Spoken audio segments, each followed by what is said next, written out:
So good day mga kamoto vlog, no? Bali ngayon ay December 14, araw ng linggo. So babiyahe tayo kay Lalabog ng mga kamoto vlog. So bali papakita ko ngayon yung ating mga nakuhang bookings dito kay Lalabog. Nakapito tayo ngayong araw na ito. So i-breakdown ko lang mga kamoto vlog. Then intro muna tayo.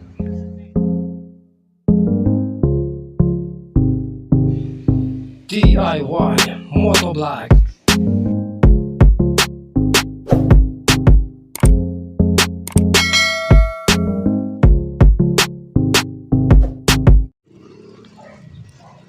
So mga kamotovlog, ito na yung ating breakdown, no?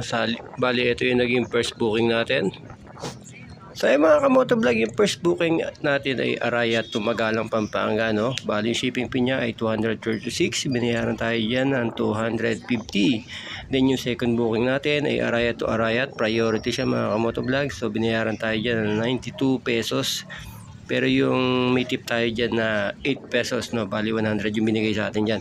Then yung third booking natin, Mabalacat Arayat. So ang shipping fee niya 136, pero ang binayad sa atin dyan ay 150. Motovlog, pagdating natin ng Magalang, Pampanga, minuko tayong Magalang, no? To Magalang lang. So yan yung pang-apat na booking natin. So 118. So binayad sa atin dyan ay 120. So yung pang-fifth booking natin ay Arayat to Santo Tomas, Pampanga, no? Bali 211 yung shipping fee niya. Ang binayad sa atin yan ay 220. Then yung pang-anim na booking natin ay Santo Tomas to Arayat, no? Bali ang shipping fee niya ay 178. Pero yung binayad sa atin dyan ay nasa mga 190 mga kamotovlog.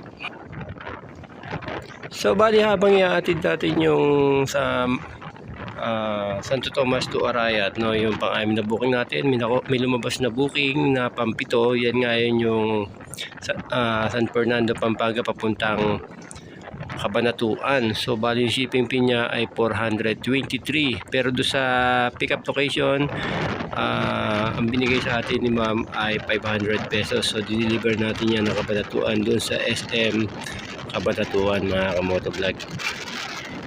So ayan mga kamotovlog, bali lumabas tayo ng alas 9 ng umaga. Yung first booking natin, nakuha natin ng 9:30. Then yung last booking natin, nakuha natin ng 3:30 ng hapon. So bali naglaro yung oras natin sa labas ng 9 to 7 PM. So kasi nakarating ako ng bahay ay alas 7 na ng gabi. So yung mga kamotovlog, sabi nila alam mo, kumita tayo ng 1,104 ngayong araw na ito. So bali yung gross natin ay pumalo ng 1,380 mga kamotovlog. So yung mga kamotovlog, nandito na lang yung ating video na tatapusin ko na dito. So huwag nyo kalimutan mag-subscribe, mag-like, mag-comment. Huwag nyo kalimutan pindutin ang ating notification bell para updated kayo sa mga kong i-upload na video. Hanggang sa muli mga kamotovlog. Bye bye.